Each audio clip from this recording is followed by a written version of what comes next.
Joining us now on Open Book is Gretchen Carlson, a former colleague of mine and somebody who always was very nice to me on the air, which I remember fondly, Gretchen. So thank you for that. She is the author of a New York Times bestseller, Getting Real and Be Fierce. You just an amazing voice, a speaker, a trailblazer, but also somebody I've gotten to know, Gretchen. I like you a great deal. And so I'm a supporter of your efforts, as you know.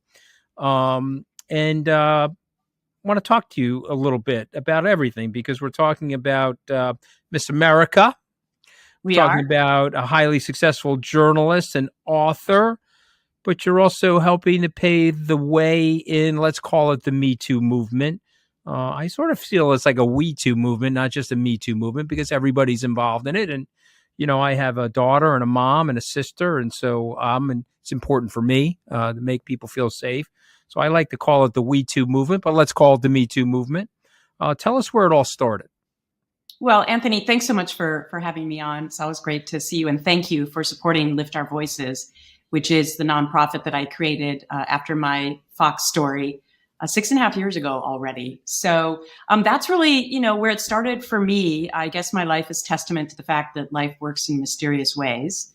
And certainly jumping off the cliff and coming forward at Fox News against the former CEO and chairman, Roger Ailes, with regard to sexual harassment was something I never envisioned myself doing, nor did I ever expect it to turn out the way that it did in igniting an international movement. But I'm grateful every day that I'm helping millions of people, most of whom I'll never meet. And this has just become my passion project to make workplaces safer. I think that we thought we had solved this, right? I think a lot of women and men thought that this kind of crap doesn't happen anymore at work. And this was really an eye-opening experience for the American public when they realized that, number one, it was still happening. And number two, it was being covered up. And that's what I'm fighting against. I'm fighting to give people their voice back. And I love the title of your podcast, Open Book, because, unfortunately, you mentioned the books that I've written, but I cannot be an open book about what happened to me at Fox because of the silencing mechanism I had to sign called an NDA, which is one of the things I'm fighting against. Right. Well, there's a lot here to unpack. So I want to start with some of that because I think that the general public, listen, I grew up in a blue collar family. So my friends and family members that have watched you over the years, when somebody says an NDA to them, they don't really get it 100%. So I want you to take us through it. So you had situations that made you very uncomfortable in the workplace, very well documented.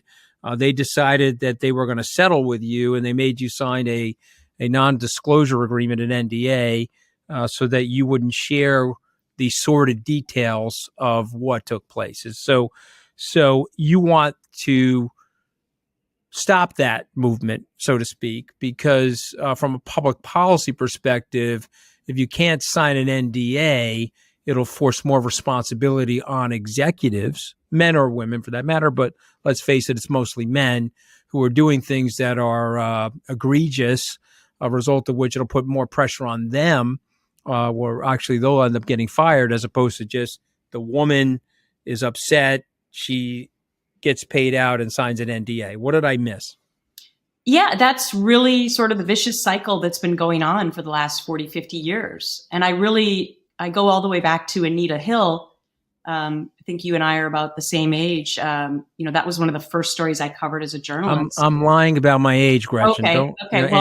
You look, I'm probably not allowed to say this, but I'm going to say this. You don't look your age, so we can continue to lie together. Continue to fool people. But ironically, it's one of the first stories I covered, and I was promptly sexually harassed on my first job in television right after that as well. But I bring that up because my own theory is that that's when all the cover-ups inside companies really started, because that really gave, a name to what sexual harassment was. And I think a lot of companies at that time were like, oh, we better start doing sexual harassment training because now everyone's talking about this. But at the same time, I think a bunch of smart lawyers got together and said, how the hell do we make sure we do not have an Anita Hill at our office? And that's when they started using these silencing mechanisms and really ramping them up. So there's two silencing mechanisms. You talk about NDAs, non-disclosure agreements. 1/3 of all Americans sign those on their first day of work, including me. So on your first day, you're basically walking around with a muzzle on at work for anything bad that happens to you later on. And then something bad happens to you and you want to come forward and they're like, oh, ha, the joke's on you. You signed an NDA, so you're already silenced and there's no way you can talk about this. The second thing that you sign on your first day of work is something called a forced arbitration clause. And when I say that, people go, huh? Nobody knows that they're signing this, but this is what exploded after Anita Hill. In 1991, only 2% of all employees had these arbitration clauses in their employment contracts. But by 2024, 84% of us in America will have these in our contracts. And this is a device also of silencing people. In simple terms, it means that if you want to come forward about anything bad that happens to you at work, you can't go to an open court. You've already signed on the dotted line that you're going to go to something called forced arbitration, which is a secret process where nobody ever finds out about it. The deck's stacked against you from the start. And it protects the predators because nobody knows this is going on. You get pushed out of the workplace. They get to keep working. And so the vicious cycle continues. So these are the two things that I decided to roll up my sleeves after I talked to so many survivors after my story. They'd all been silenced in this way. And I decided I had to do something about it to the best of my ability. And so I started walking the halls of Congress. And, you know, I'm really proud to tell you, and again, thanks for supporting us. At Lift Our Voices, we passed 2 bipartisan pieces of legislation last year in the most hyper-political time of our generation. And you know, I'm so incredibly proud of that because this is actually going to be my legacy. I don't really give a damn about any other TV interviews I've done or presidents I've interviewed or people I've hobnobbed with. None of that matters to me as far as how monumental it was to get these 2 laws passed. So what it means now is if you experience sexual misconduct in the workplace, you no longer have to be forced into the secret chamber of arbitration. You get to come forward if you want to and go to an open court. Number 2, the Speak Out Act was also passed in December, meaning that you no longer have to be subject to an NDA for sexual misconduct if you signed one on your first day of work. So pre-dispute NDA. So we've accomplished a lot, Anthony, but we still have a whole lot more to do because I'm fighting not just for sexual misconduct. I'm fighting for any disenfranchised group in the workplace. So race, gender, age, LGBTQ plus discrimination, disability. All those people are still subject to all these silencing mechanisms. And so we still have a tremendous amount of work to do at Lift Our Voices. Listen, I'm obviously blown away, impressed by you. And I just want to say this to you, and I want to get you to react to this because you had a 2:00 show on Fox. You were gracious enough to invite me on. And I came on. I walked onto your set. We had a great conversation. It could have been geopolitical or economic or so forth. But at the time you and I met, behind the scenes, okay, in your first book, Getting Real, you had a tremendous amount going on. You had a lot of commotion going on. You were being harassed. You were being intimidated. Yet you were showing up for work. You could never tell. I have to confess this to you, and I almost am embarrassed by this. I had no idea, Gretchen, that any of that was going on. And so as a human being, from one human being to another, I have a heartfelt empathy for that or issue with that. I think about it if it was my daughter or my wife or my sister, mom, or something like that. I want you to address that if you don't mind. Okay. Tell us a little bit about the tension that was there. And then you had to make a decision because there were other women at the same time going through something similar. And they were like, okay, geez, I have to shut up because I need to make this money or I need to do this. There's a lot of equivocation that happens when this goes on. Again, I'm not blaming them either, by the way, because I understand that as well.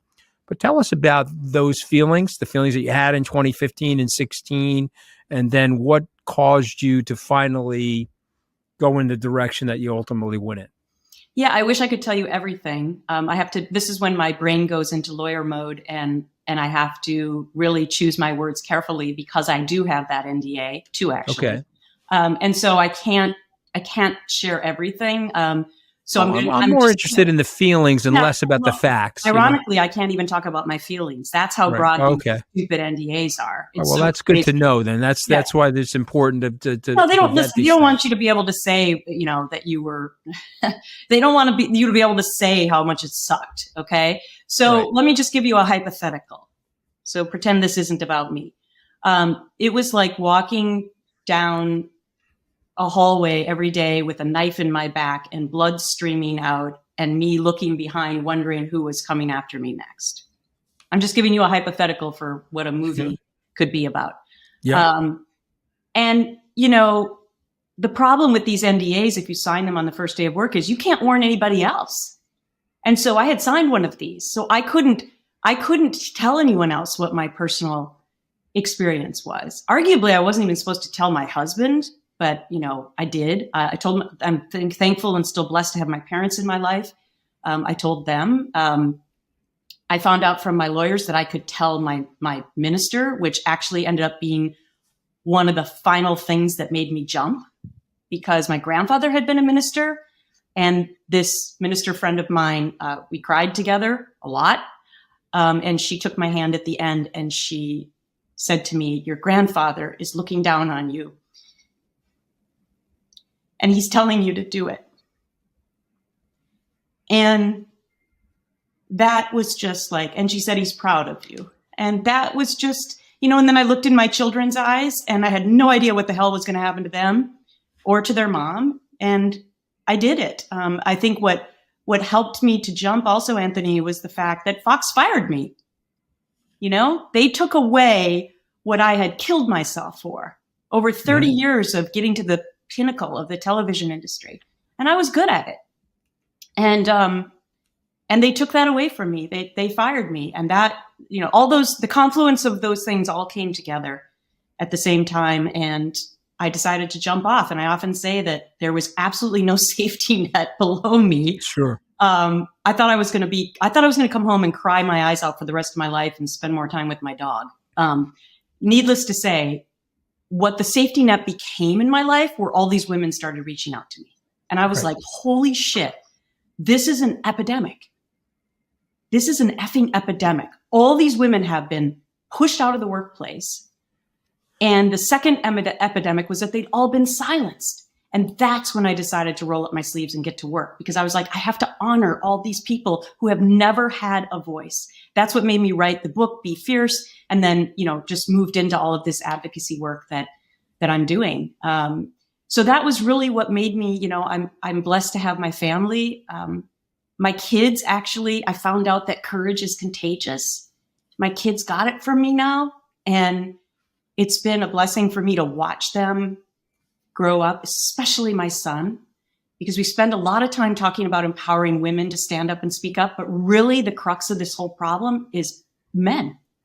It's getting to our boys young so that they learn to respect women in the workplace the same way that they look at their mothers.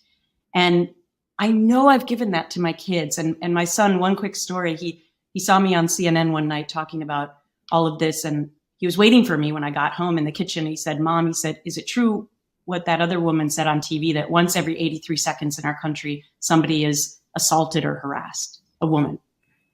And I said, "I'm so sorry to tell you that that is true." And he looked at me with tears in his eyes and he said, "Mommy, as a young boy, I want to help fix that."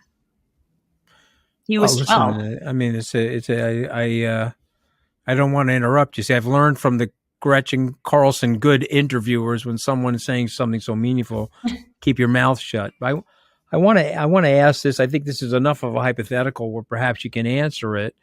What do you wish you knew now about your Fox and Roger Ailes experience? Like, meaning, what do you wish that you knew then that you now know now about it?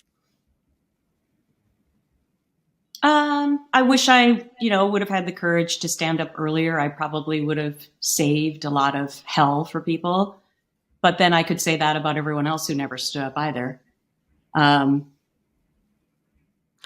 wish I would have, I wish in my early 20s, when I was sexually assaulted twice, that I would have said something. Instead, I stuffed it down inside of my heart and hoped it would never come back up, like so many other women are socialized to do. We're not supposed to talk about it. I didn't even call it sexual assault until I was writing Be Fierce. Until after my experience at Fox News, I admitted that these other two things had happened to me. Right. And it was just me trying to break into the TV business when I was Miss America, actually. And I cold called high-level executives, some of whom are still living. And they sexually assaulted me, both of them in a car, not together, in different episodes, 3 weeks apart from each other. And I never, ever told anyone. And until I wrote my first book, Getting Real. So I think, look, it's about all of us deciding that we're going to stand up and speak up earlier. And it's easier said than done. With all the women who still reach out to me, I say to them, coming forward is such a personal choice, because you're still going to be maligned and you're still going to be retaliated against. I'm working tooth and nail to change that, but it's likely still going to happen to you, because changing culture and the way we look at these issues is tougher than passing bipartisan legislation. Tougher. So, my advice to them is, I'm here for you and I will listen and try to guide you, but it's your personal decision, because you will likely lose your career still when you come forward. And that's the piece of the puzzle. That's my ultimate goal, to change that part of it. Do you think that newsrooms have changed at all since your outing, if you will, since your declaration of what is actually going on? Do you think Fox News has changed at all? Has there been a transformation in any way? I'd love to answer that question, but I can't. All I can say to you is that if they've changed, then why don't they let me out of my NDA? I've asked to be let out of my NDA. Right. If everything's changed there, then what's the problem?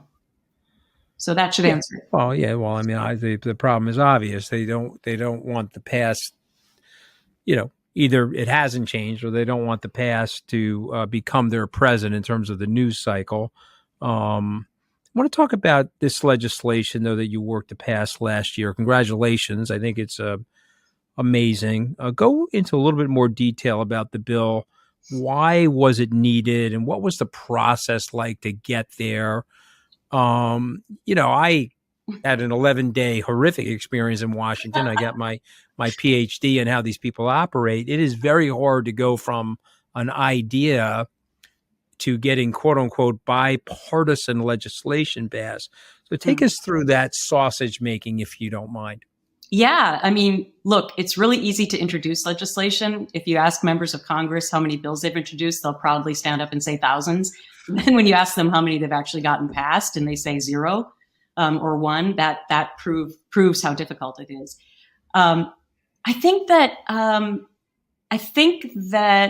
what helped me in this process was that, specifically with Republican members of Congress who arguably had watched Fox News, and I was there for a long time, they knew who I was. And I think that they thought that if that could have happened to me at Fox News, maybe they should listen to me. And so that's how I got in the door and got meetings. By the way, I've been a registered independent my whole life. So I see things on both sides. I voted for both Republicans and Democrats.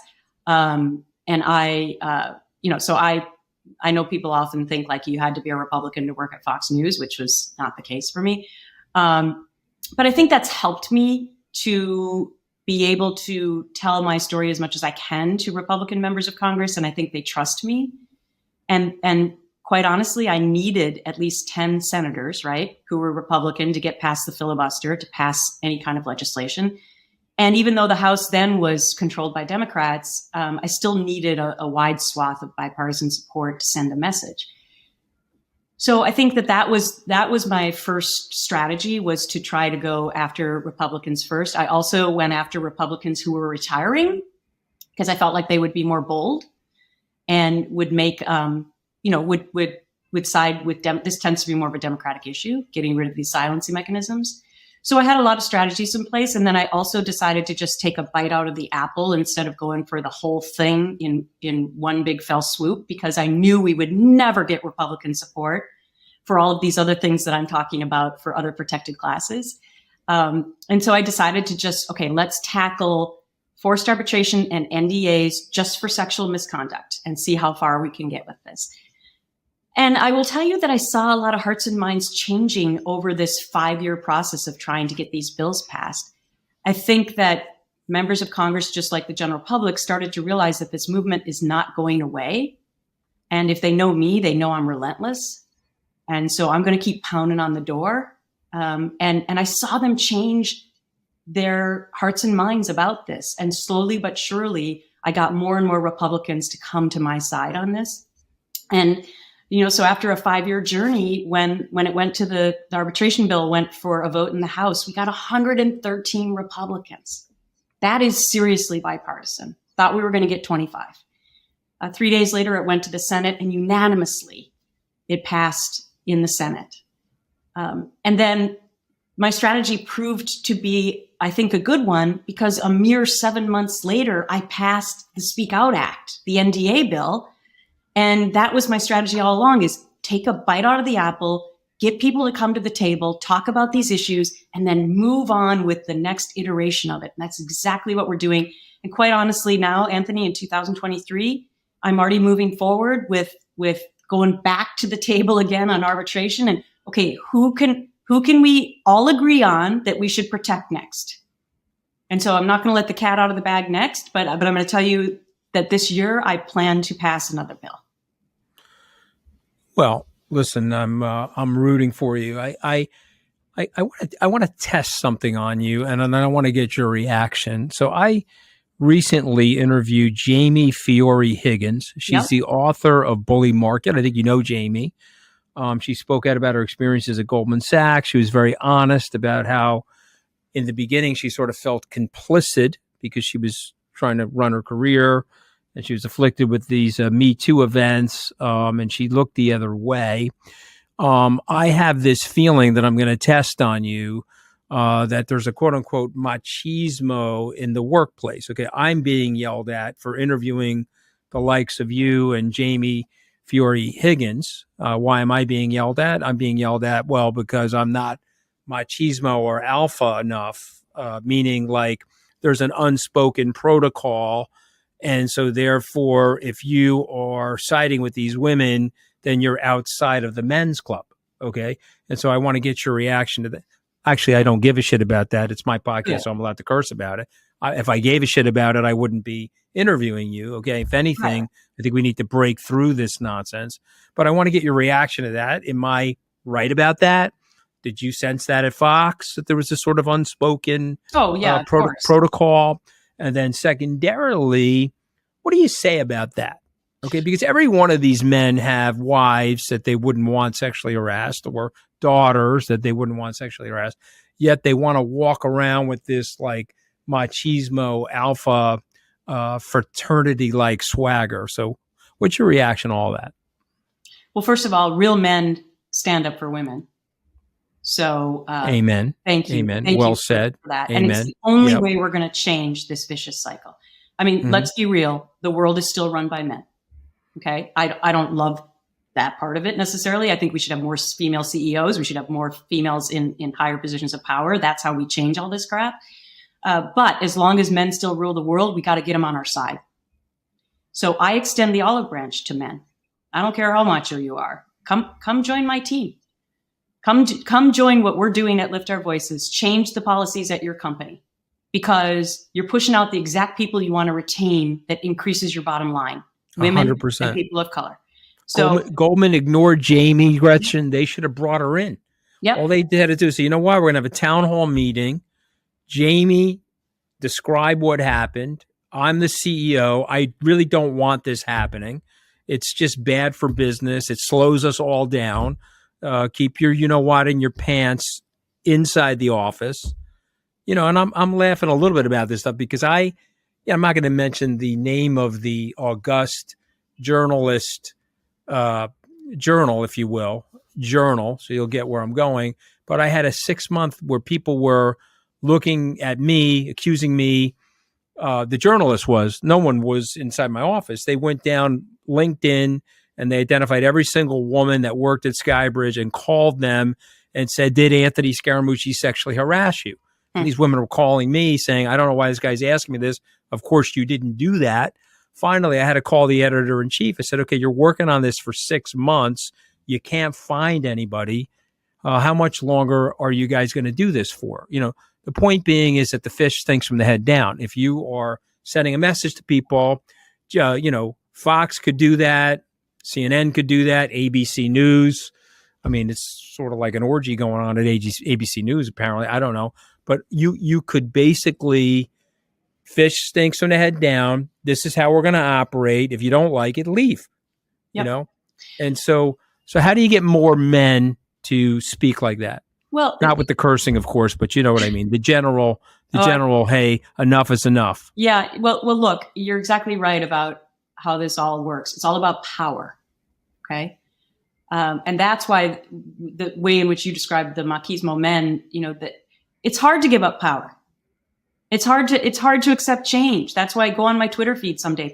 Not everyone likes what I'm doing because I'm disrupting the system. So power is very difficult to give up. That is what this is all about. And you're right. It starts at the top. And so what I try to do is get to CEOs, because those are the people that can actually make a change. Imagine the change in dynamic. If a CEO at a company gets everyone together and says, I will not tolerate this. And if this happens to you, you come to me directly, and I will make sure that we do an independent investigation, and I will try to preserve your job, and we'll get rid of the bad actor. That changes the entire dynamic of how things work inside. Instead, what currently happens the majority of the time is employees go to HR thinking they're doing the right thing, and HR is not your friend. They never will be. They've done a great PR job of making employees feel like that's the place to go and they're looking out for you, and they're not, because they get their paycheck from the company. They're doing everything in their power to protect the company. So now you go to HR, and if you have a forced arbitration clause or an NDA, you're screwed. And they look at you and go, you're going over here to the secret chamber. No one's ever going to hear from you ever again. They don't tell you that right away, but they're like, oh, we're going to go to arbitration. It's going to be cheaper and quicker for you. And nobody will have to know about this. That's the system we need to change. And CEOs can change that in a split second by going to my website, liftourvoices.org, and taking the language I have for them right there, and they can change their policies today. That's what I spend a lot of my time doing, Anthony, now, is I speak to CEOs and I tell them, the train has left the station. The movement's not going away. Join me now, or eventually I will force you to do it, because I will continue to pass more laws.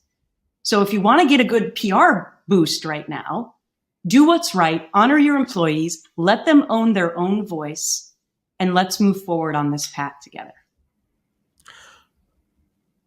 I mean, it's very well said, Gretchen, which is why I think you are such a powerful, influential voice for the movement. What advice would you give to women out there? What would you say to women of all ages that are starting their careers or in the middle of their careers or finishing their careers? What would you say? Raise your sons to be vulnerable so that we can work on not just women being the ones that show emotions and that we deem that to be weak. Encourage your sons to show their emotions. It'll make them better people in the long run and more respectful of others. When you get into the workplace, look at what you're signing on the first day. Start asking Start asking on the first day, instead of just saying, "What's my vacation time?" and what's my health care? Do you silence your workers? Do you have forced arbitration clauses and NDAs? Do you silence people on the first day on the job? Yeah, that's really important to normalize all of this, by the way. Yeah. And then, if something bad happens to you, I encourage people to talk about it and speak up, because that's the only way that we can change the system. We've learned that by talking about these issues is how we solve them. And so the more of us who talk about them, the more that we can solve it. But again, the onus should not just be on the women. The onus is not on women to change this system. The onus is on all of us to come together to understand the problem and to decide that we want to work together to change it. Shouldn't only be on the shoulders of women. Let me push back and do a little bit of role playing with you, and I want you to respond to it. So, Gretchen, I hear all of that, but I'm a blue collar kid. I went to State University. I now got this amazing job at this very high profile corporation that's going to lift me from the lower middle class into the upper middle class, possibly even the wealthy class, and there's a certain system in place, and I need this for my family, so I am going to shut up, and I am going to sign this, and I am going to play with inside of their rules because I don't want to be a rabble rouser that could potentially get knocked out of this job that I desperately need, that I think is so important for me. Your response to that is? I totally understand that. And that's why I'm doing the work for you. Because I understand that there are people out there that don't have my profile or my megaphone, or quite honestly, the balls to go toe to toe on it. They can't afford to. And I understand that. But for those who do decide to at least ask questions about these silencing mechanisms, that will start the process of normalizing it. And then I would just point out that sometimes we forget the power that each of us individually has. And I will point to the Google walkout, if you remember that several years ago. Everyone in Google all across the world walked out on one day. And what was that all about? People might remember the walkout, but they don't remember what it was about. And they don't remember that it was all on the shoulders of one woman who had the idea to do a walkout to protest arbitration clauses in Google contracts. Yeah. Listen, and everyone walked out, men, women, in countries all around the world. And you know what happened the next day? Google took arbitration clauses out of their workplace. Yeah. Well, I mean, that's what happened. Look at Rosa Parks, right? I mean, she got on the bus, said, "I'm too tired. I'm not moving. Sorry. Let's, and then they got forced to change it, and obviously change comes with pain, unfortunately. Okay. So I do this with all of my authors. I have 5 words or phrases. I ask you to react to them. Okay. So let's start out with the first one. Ready? Miss America. First classical violinist to ever win the title. The only reason I did it. And I paid for my last year at Stanford University with the scholarship money that I won. All right. It was a cool experience though, right? Yeah. I didn't know how long you were. Yeah. But look, again, my life works in mysterious ways. I was a tomboy growing up. I played football with my brothers outside. I happened to play a mean violin. And 50% of your points were based on talent. And I quit the violin when I was 17, and my mom really wanted me to keep playing.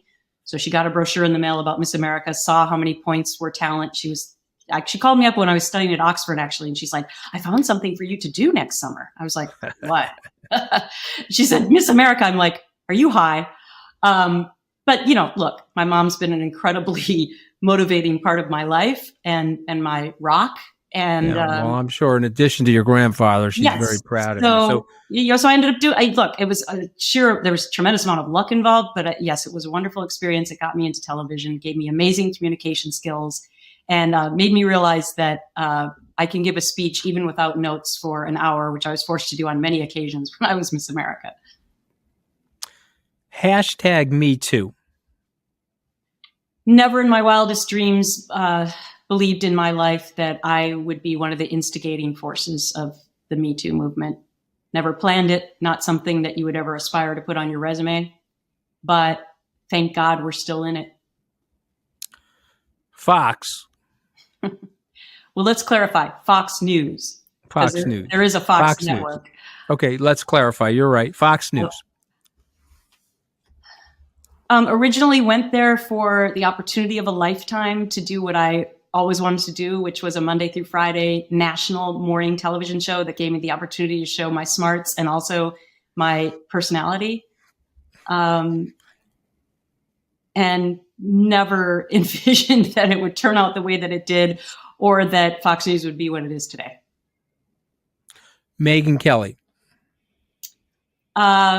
I don't really know Megyn that well because we worked on opposite ends of the time spectrum. I would just say that I'm thankful that she also added her voice to the Fox women who came forward after I jumped off the cliff. Roger Ailes.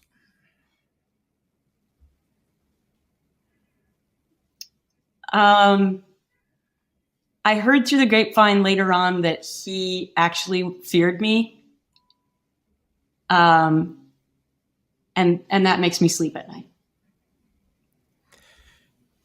Interesting. Yeah, no, listen, I knew Roger, as you know. I mean, I had several interactions with him, um, and he was extremely talented, but I would just be very candid with you because I'm a man. I never saw that, but I wasn't close enough to him to be inside the perimeter to actually see any of that. Not surprised by any of it, of course, because, I've worked in big corporations and I watched this go on. And I think this is the message. This is why I wanted to bring you on Open Book, because the message is this is going on. It's not just at places like that or other media establishments. It's going on in large and small corporations around the country, and it hurts business. It's not good for business. Okay. Also, more diversity leads to greater innovation and greater economic ideas and more money. Okay. So I don't care if you're a green lesbian from Mars. If you're talented, I want you at Skybridge, and I want you to feel comfortable and safe working at Skybridge, period, the end. And so your voice is so important for all this stuff. And I know that you're only getting started, Gretchen. So before I let you go, what's next? We have some legislation you're working on. Is there another book in the offing? What else are you thinking about? Writing books is easy. Selling books is almost impossible in this day and age. So I'm not clamoring to do another book right now. Yes, more legislation on the horizon at the state level and also the federal level. Putting together the first ever corporate rating system using my metrics of silencing mechanisms, which we will publish hopefully at the end of the year, which will be eye-opening and where we will be giving companies a rating of whether or not they silence their people. We feel like employees need to know before they go to work whether or not they're going to wear a muzzle. Raising my two beautiful children, continuing to do that, and you never know. You never know what else I'm going to get involved in. I never say no to any sort of like, what are you going to do next? Because my life has just led me in many, many different directions. So right now, that's what I'm focused on.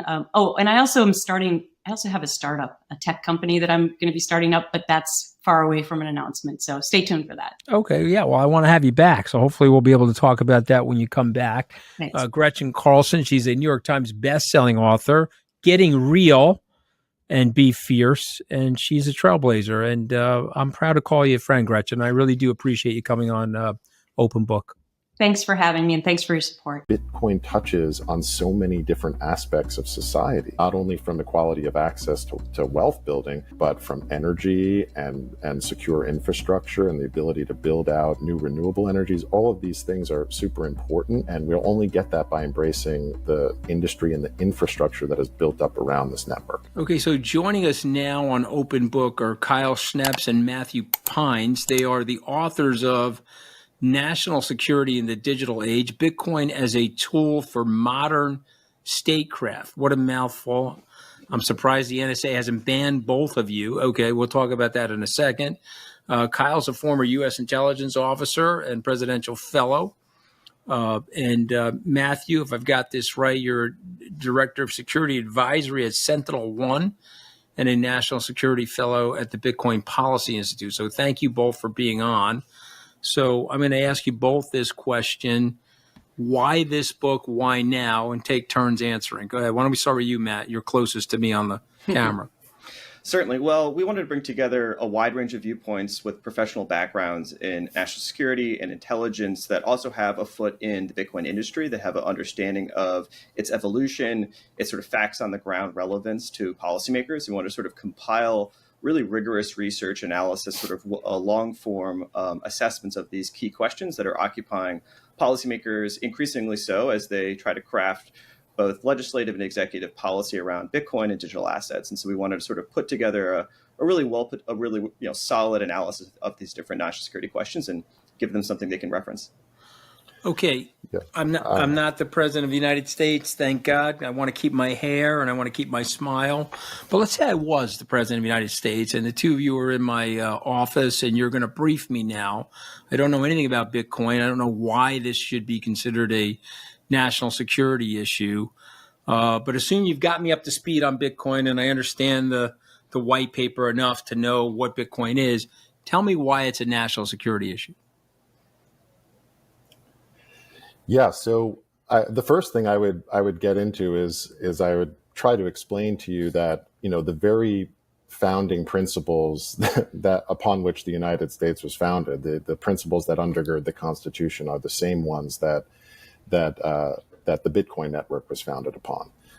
We're talking about the decentralization of power. We're talking about equality of access to building wealth, and also self-sovereignty and the ability to secure your sovereignty and your wealth from outside attack. And so, with this put forth, I would say that the Bitcoin network offers the U.S. government the ability to actually promote U.S. values 24/7 with very little effort. It's sort of a digital Belt and Road initiative, so to speak, from the Democratic side. And it's a way for us to contest autocratic regimes that are building more physical infrastructure around the world, like China and otherwise. Okay, I'm with you, but I've been told by my Federal Reserve chairman, and I've been told by this woman, Elizabeth Warren, have you ever heard of her? But they absolutely hate Bitcoin, and they hate all things related to digital assets, and they think that this Bitcoin thing should be killed, and it's a baby in a crib. It needs to be killed, and it will hurt the U.S. dollar. It'll hurt our supremacy in the world. What do they have wrong? I would say the framing is wrong. The idea that the United States could kill it is, just a false premise. And so the question is, who's going to lead? Is it going to be the United States? Is it going to be the Emirates? Is it going to be the Saudis? Is it going to be Hong Kong? Is it going to be Singapore? This is a global phenomenon, a global, peer-to-peer system that the United States can't just destroy. And so the question is, how are we going to maximize our relative advantages to it while mitigating the risks? And so this is about not all or nothing. It's about being prudent, being pragmatic, and taking sort of a broad strategic view of the developments taking place globally, right? We can double down on our current strengths. We can double down on the legacy system, and that's obviously plan A. But plan A always has to have plan B. And I think we need to think about these asymmetric strategies to hedge against future risk. And so it's both a sort of offensive and a defensive move, right? China is aggressively trying to deploy their vision of sort of techno-authoritarianism around the world. They're having, willing subscribers to their model, sort of a full stack of computing, digital currencies, and a set of values that they're trying to embed in those technical systems around the world that run sort of against our both our ethical as well as our geopolitical interests. And if we're not in the game, somebody else will be. Okay, so Kyle, I'm sorry. Go ahead, Kyle. No, I was just going to add. I mean, you brought up some of that skepticism, especially. We don't believe this is a partisan issue. We believe this is a generational one, and we're seeing that especially with somebody like you mentioned, Elizabeth Warren, and I worked very closely with the Blockchain Association late last year to create a counter narrative, a factual counter narrative against the Digital Anti-Money Laundering Act, the DAMLA Act that Elizabeth Warren was pushing, which was basically claiming that crypto was being used for all sorts of nefarious actions and terrorism. And we got almost 100 U.S. military veterans and intel veterans to sign a petition and also go to D.C. to speak with policymakers to tell them, hey, based on our experience, this is not true. And that's kind of what the impetus for the book was, right? We were saying like, hey, these are all people you have trusted with national security issues on the ground, and they later came to Bitcoin. And now they're willing to put into writing on a wide variety of issues why they think this is important for national security. And that's the purpose of this book as a reference material for these people to be able to say, hey, I'm interested in financial inclusion. I'm interested in energy as a national security issue. I'm interested in anti-money laundering. What's the other side? And that's what this book has. So and by the way, I'm with you guys. I'm playing devil's advocate because it makes it more fun for the podcast. I'm obviously with you guys, and I want people to get educated on why this is a tool, as you guys say, for modern statecraft. There's a book I read last year by Jason Lowery. I don't know if you're familiar with it. It's called Soft War.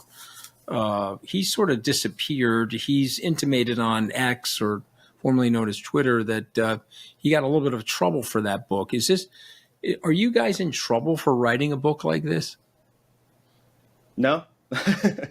No, I think Jason's issue, I think, was that he is actually still in the government. He's still in the military, and they have certain protocols by which, they felt I suppose they felt he was not adhering. We were originally hoping that he would be able to be part of this book, but then he had to pull out.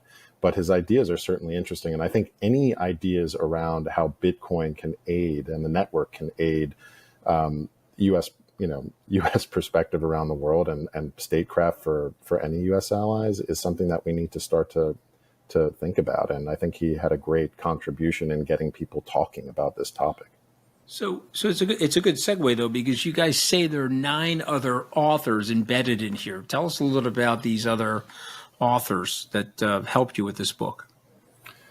Yeah, so we have a wide array of people with different backgrounds and expertise, everybody from, on the editorial team and also the authors. So we have a nuclear submarine engineer who's writing about nuclear energy and how Bitcoin can help with that. And we also have somebody who worked in anti-money laundering in the U.S. government for many years who's writing about, what role Bitcoin plays in that and its role as a transparent ledger and actually something that is better option than fiat and some of the other things that are used around the world.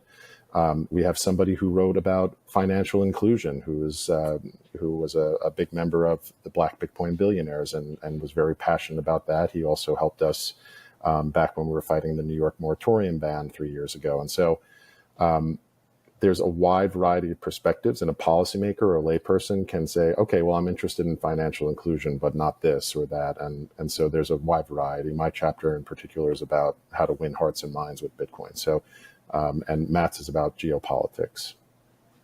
Okay. It makes sense. I want to step back.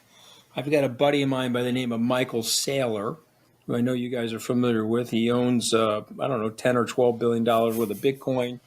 He's telling people on national television that he thinks Bitcoin in 20 years is going to $13 million. He thinks it's going to be valued at 7% of the world's assets. Is he crazy? Or where are your views on Bitcoin? I get the point that we need to understand it. I get the point that the American government has to have a policy around it. But do you think that this is our generation's best investment idea? I mean, I'm not going to give financial advice, but from the perspective of a national security policymaker, I think that has to be a critical scenario that we keep front of mind as we make national strategies over the next 5-10 years. Because if it were to pass that Bitcoin were to monetize to reach parity with gold or even surpass parity with gold as a foundational reserve asset in the global monetary system, there will be very significant first and second order strategic effects, especially if it monetizes in an environment where U.S. citizens, U.S. companies hold at least a plurality of Bitcoin. We stand to gain relative to our adversaries who have doubled down on gold, right? They're sort of retreating to a 19th century style geopolitics as well as 19th century style sort of monetary system, sort of a BRICS-based sort of gold barter, sort of very crude economic and financial system. But, we could be heading into an environment where the global sort of system starts to fragment and fracture. In that environment where if Bitcoin were to monetize, we could either stand to gain relatively to our adversaries, or if we don't play our cards right, it could lead to a disadvantage. Okay, so back to you briefing the president. So does it make sense for me to have a strategic reserve of Bitcoin? Should I buy my government? Should the government reach into the Bitcoin marketplace, use its fiat currency, and buy 1 million coins? I'll give it a top line. I think it's a serious policy, right? Whether we decide to aim for a certain size is maybe a separate question, but I think establishing a strategic Bitcoin reserve maybe serves 3 distinct purposes. One, it sends a positive signal that the U.S. is going to be very open and it's going to be a supportive environment for Bitcoin over the long term. And that gives businesses, that gives institutions, that gives individuals confidence to make long-term investment decisions. And so that, net is very positive. On a more tactical basis, it does provide the United States with potential long-run asymmetric hedge that if there is, a future possibility of a debt spiral or a crisis of confidence in the U.S. Treasury market, there is a possibility that there is a stabilization that comes from having additional hard assets. U.S. government has reserves of all sorts of kinds for like emergency scenarios. And so I think you could make a case that establishing Bitcoin Reserve, has its merits. I think you'd want to do, serious analysis to understand how large and the precise mechanisms so that you wouldn't have other distortions or other instabilities. But I think it's a serious proposal. Yeah, and I would even expand it out a little bit, Anthony, and I'd say like, not only do we want to seriously consider that, because I think it has a whole host of benefits in the face of, fiat currencies decline, but I think we need to say the U.S. needs to be a supporter of this industry and the infrastructure, the decentralized infrastructure that has grown over the past 5 years. And so we want to be supportive of Bitcoin mining. We want to be supportive of the crypto space in general so that this technology does not go overseas. And, that is something that I think we need to look seriously at, because as we all know who have studied this, but Bitcoin, and the reason we can write this book is because Bitcoin touches on so many different aspects of society, not only from the quality of access to wealth building, but from energy and secure infrastructure and the ability to build out new renewable energies. All of these things are super important. And we'll only get that by embracing the industry and the infrastructure that is built up around this network. You write about something called Defection 2.0 in the book. So describe what that is to our listeners. Yeah, that's something that I kind of coined in writing this. And Defection 2.0 is drawing a parallel to Defection 1.0, which was during the Cold War, when we had this sort of bipolarity of power between the US and the Soviet Union. And the only people who could sort of opt out of the Soviet Union, so to speak, or anywhere, were people who had extreme access and great access to either information or elite access to power and wealth. And the West viewed that as something that was desirable, and they would accept them, they would leave and have to come to the US. And this was sort of the process of defection. It was sort of an intelligence operational term. But now, with the Bitcoin network, anybody in the world can opt out of an autocratic regime. You don't have to be an elite member of an autocratic society for the West to want you. You don't have to, you don't have to be subject to those sort of strictures. Anybody can say, all right, I'm going to put my wealth, I'm going to opt out of the autocratic fiat currency they're using. I'm going to opt out of this society and put my wealth and put my energy into this other network. And I think if you have enough of those people in societies that don't have the same freedoms that we do, who are opting out and not supporting those regimes, in the most basic financial sense, you have this new form of defection that can grow around the world and only help the U.S. Let me play old school national security. I'm ancient, and I'm looking at this and saying, wow, this could be a problem for me because Bitcoin goes to 7% of assets. We start trading in Bitcoin. You guys talked about old-fashioned bartering in gold. We know that's clunky and hard to do, but Bitcoin moves. You have Lynn Alden that loves your book. She talks about Bitcoin moving at the speed of light alongside of other things. Money is finally now moving at the speed of light. I want to sanction people. I want to stop the Russians. I hate on the Iranians. I mean, justifiably so.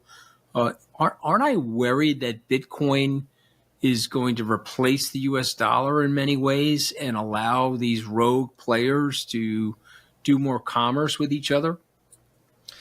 I would say right now our adversaries are constructing alternative bypasses to the legacy dollar system. And that threat is real now, right? And that threat is not coming from Bitcoin. That threat is coming from sort of cross-border interbank payment systems that China is setting up, bilateral swap agreements, other sorts of digitally native cross-currency settlement systems that are explicitly about blocking the ability of the U.S. to sanction them and building their own alternative bypass to those networks. And so that risk is happening. That risk is happening now. It has nothing to do with Bitcoin.